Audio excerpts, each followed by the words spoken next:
যাও মেয়ে, খুব মন দিয়ে পড়ো। আল্লাহ হাফেজ। আয়শা, ও আয়শা, একটু থামতে বলো। এই নাও তোমার খাবার। আজ আবার ভুলে যাচ্ছিলে।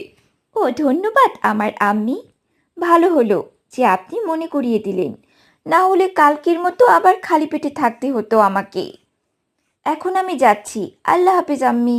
এটা বলেই আয়শা স্কুলে চলে যায়। আয়শার আব্বু একজন দরিদ্র কৃষক ছিলেন, যদিও তিনি খুব মেধাবী ছিলেন। এমনকি তার সততার জন্য পুরো গ্রামের মধ্যে আলোচনা ছিল। দরিদ্রতার পরও তিনি সবসময় আয়শাকে পড়ালেখা করিয়েছেন। আয়শা ছিল একজন শান্ত মেয়ে। সে গ্রামের সরকারি স্কুলে পড়ত এবং প্রতি বছর সর্বোচ্চ নাম্বার পেয়ে পাশ করত। সব বাচ্চারা মন দিয়ে আমার কথা শোনো। কাল সকালে বাচ্চারা তোমাদের বাড়ি থেকে কোনো না কোনো বড় লোকদের নিয়ে আসবে। মা বাবা আসতে পারলে সবচেয়ে ভালো। কাল তোমাদের রেজাল্ট জানানো হবে, ঠিক আছে?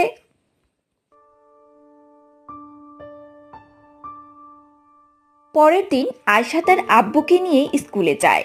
এরপর আয়শা স্টেজে যায়। আমাদের সত্যি আয়শার মতো শিশুদের প্রয়োজন। আমি ধন্যবাদ জানাই এই প্রতিভাবান মেয়ের বাবা উসমান ভাইকে।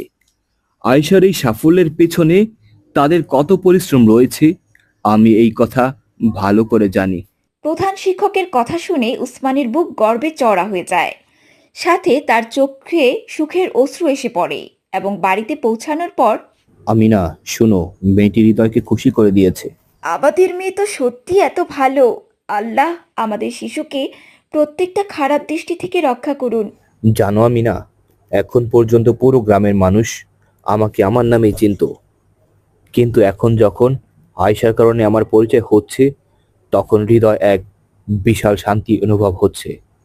এখন তো শুধু আল্লাহর কাছে এই প্রার্থনা যে আমাদের শিফার প্রতিটি স্বপ্ন পূরণ হোক এবং বড় হয়ে সে যা হতে চায় সে হতে পারো। আমিন। তুমি দেখবে এটা অবশ্যই ঘটবে। সময় তার গতি বজায় রাখছিল এবং একদিন এমন কিছু ঘটল যা সবকিছু বদলে দিল। আহ আহ স্কুল থেকে বাড়িতে ফিরতে গিয়ে এক গাড়ি আয়শাকে ধাক্কা মারে। এই দুর্ঘটনায় আয়শা তার দুই চোখের আলো হারিয়ে বসে। এই দুর্ঘটনা শুধুমাত্র আয়শার উপর নয়, বরং তার পুরো পরিবার নিয়ে করাল রূপে নেমে এসেছিল। আয়শার মা বাবা যে স্বপ্ন ছিল তা ভেঙে গেছে এবং আয়শাও পুরোপুরি ভেঙে পড়েছে। আব্বু, আমাকে মাফ করে দিও। আমি হেরে গেছি। এখন আমি কিছুই করতে পারবো না। আমি আর কোনো কাজে আসবো না। না আমার ছোট্ট মেয়ে, এমনভাবে দিশা হারাবে না। আল্লাহর উপর বিশ্বাস রাখো, তিনি সব কিছু ঠিক করবেন। এই বিষয়টার জন্য কৃতজ্ঞতা প্রকাশ করো যে এত বিপজ্জনক দুর্ঘটনার পরও তুমি আমাদের সাথে আছো। না আব্বু, এখন আমি বেঁচে থাকার কি মানে? যখন কিছু দেখতেই পারি না, তাহলে আমি বেঁচে থেকে কি করব? সময় কাটছিল এবং আয়শা সময়ের সাথে সাথে আরও অসহায় হয়ে উঠেছিল। সে নিজেকে পুরোপুরি বিশ্বাস হারিয়ে ফেলেছিল। অন্যদিকে আয়শার চিকিৎসার খরচের কারণে পরিবারের অর্থনৈতিক অবস্থা আগের থেকে আরও খারাপ হয়ে গেছিল। উসমান কৃষিকাজের পাশাপাশি শহরে গিয়ে শ্রমিকের কাজ শুরু করে এবং পরে একদিন শহর থেকে বাড়ি ফিরতে গিয়ে, আরে, এটা কাদের ব্যাগ? খুলে দেখি, হয়তো যার এটি তার কোনো পরিচয় পেয়ে যাব। উসমান সেই ব্যাগটি নিয়ে খুললে সে তার চোখের উপর বিশ্বাস হারিয়ে ফেলে। চোখের বিশ্বাসই হয় না। সেই ব্যাগের ভিতরে সোনা, রূপা এবং অনেক গহনা ছিল। হে আল্লাহ, কেউ হয়তো অনেক কষ্ট করে এইসব জড়ো করেছে, কিন্তু এর ভেতর এমন কিছু নেই যা এর মালিক সম্পর্কে কোনো তথ্য দিতে পারে। কিন্তু যাই হোক, আমাকে তাকে খুঁজে বের করতেই হবে। যার এই ব্যাগ, সে কতটা উদ্বিগ্ন হবে। এত সোনা এবং রূপা উসমান প্রথমবার দেখেছিল এবং বর্তমানে তার আর্থিক অবস্থা খুবই খারাপ ছিল। কিন্তু উসমান ছিল আল্লাহর বান্দা। তার মনে এক মুহূর্তের জন্য হলেও লোভ আসেনি এবং সে ব্যাগের মালিককে খুঁজে বের করে আশা নিয়ে এগিয়ে যেতে লাগলো। তখন কিছু দূরে উসমানের চোখে পড়ল একজন বৃদ্ধ ব্যক্তি, যে রাস্তায় কিছু খুঁজছিল এবং খুব দুশ্চিন্তাগ্রস্ত দেখাচ্ছিল। আসসালামু আলাইকুম। আপনি কি কিছু খুঁজছেন? কিছু হারিয়ে গেছে কি? ওয়ালাইকুম আসসালাম বেটা। আমার একটা ব্যাগ ছিল, সেটা কোথাও পড়ে গেছে। তাতে অনেক কিছু। হ্যাঁ, এটা কি আপনার ব্যাগ নয়? ও হ্যাঁ, এটাই তো আল্লাহর প্রতি কৃতজ্ঞতা, এটি আবার ফিরে পেয়েছি। বৃদ্ধ ব্যক্তি তৎক্ষণাৎ তার ব্যাগ খুলে দেখল ব্যাগে সব কিছু ঠিক আছে এবং কিছুই অনুপস্থিতি নেই। সেটা দেখে বৃদ্ধ ব্যক্তি স্বস্তির নিঃশ্বাস ফেললেন।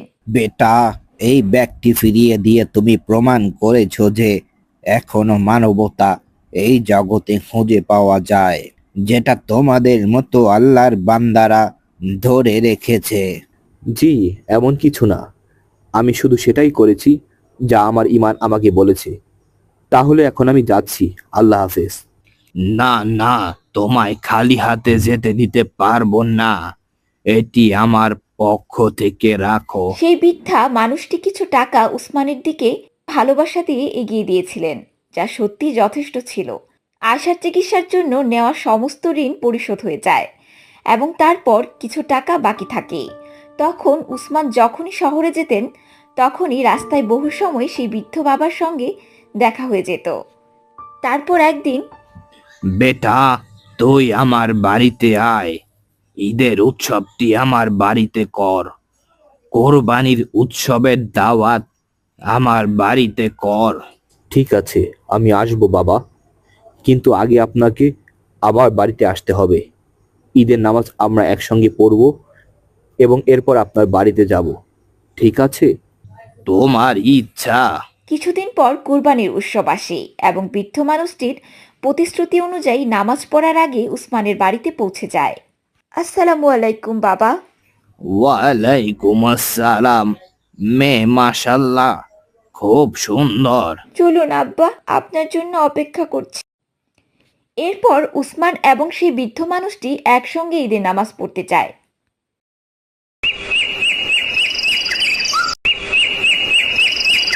বৃদ্ধ মানুষটি তাদের তিনজনকে নিয়ে এগিয়ে চলে। কথা বলার সময় হঠাৎ করে তারা সবাই গাছপালার দিকে মোড় নেয়। এটা দেখে আমিনা বেগম চিন্তিত হয়। কিছুক্ষণ হাঁটার পর সবাই বনের মাঝখানে একটি বিলাসবহুল অট্টালিকা দেখতে পায়, যা দেখে উসমান ও আমিনা বেগম হতবাক হয়ে যায়। বাবা, এটা কি সত্যিই আপনার বাড়ি? হ্যাঁ, তা তো বটেই। এখন আপনি কি ভেতরে যাবেন নাকি এখানে এ বিষয়ে কথা বলবেন? তখন তারা দেখতে পায় একটি বিশাল পাত্র রয়েছে, যার উপর অনেক সুস্বাদু খাবার রাখা আছে। চলো, এবার বিসমিল্লাহ বলো। আমি আর আয়শা না হয় পরে খাবো। না কন্যা, ঈদের আনন্দে এটা তোমাদের জন্য বিশেষ ভোজ। চলো, সবাই মিলে বসে খাই। এই প্রথম উসমান ও তার পরিবার এত সুস্বাদু খাবারের স্বাদ পেল। তবে এই বিলাসবহুল বাড়িতে বৃদ্ধ ছাড়া আর কেউকে দেখা যায়নি। আমিনা বেগমের কাছে ব্যাপারটা একটু অদ্ভুত লাগছিল, কিন্তু এরপরও আয়শা খাওয়া বন্ধ করে চোখে রক্ত ঝরাতে শুরু করে। তা দেখে আমিনা বেগম তাকে জিজ্ঞেস করলো, চোখে কি কিছু গেছে? মা, এটা কি সত্যি? দাঁড়ান দাঁড়ান, এই বলে আয়শা শক্ত করে চোখ বন্ধ করে তারপর চোখ খুলে এবং এইবার তার চোখ থেকে অশ্রু গড়িয়ে পড়তে শুরু করে। কি হয়েছে আবার বাচ্চা? কিছু তো বলো, তুমি কাঁদছো কেন? একটা অলৌকিক ঘটনা হয়েছে আম্মি, আমি সব কিছু দেখতে পাচ্ছি। আমি আপনাকে, আব্বাকে, বাবাকে, এই দস্তরখানাকে, এই খাবারকে, সব কিছু দেখতে পাচ্ছি।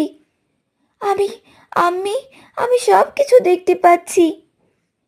এই অনুষ্ঠানের খাবার খেয়েই আমার চোখের আলো ফিরে এসেছে। আয়শার কথা শুনে আমিনা বেগম এবং উসমানও কাঁদতে শুরু করলো এবং চলে গিয়ে আয়শার গলা জড়িয়ে ধরল। তারপর উসমান সেই বৃদ্ধ লোকটার দিকে ফিরে তাকালো। সে আবারও চমকে গেল, কারণ বৃদ্ধ লোকটা সেখানে ছিল না। শুধু তাই নয়, সেই দারুণ বাড়ি এবং সেখানে উপস্থিত সবকিছুই অদৃশ্য হতে লাগলো।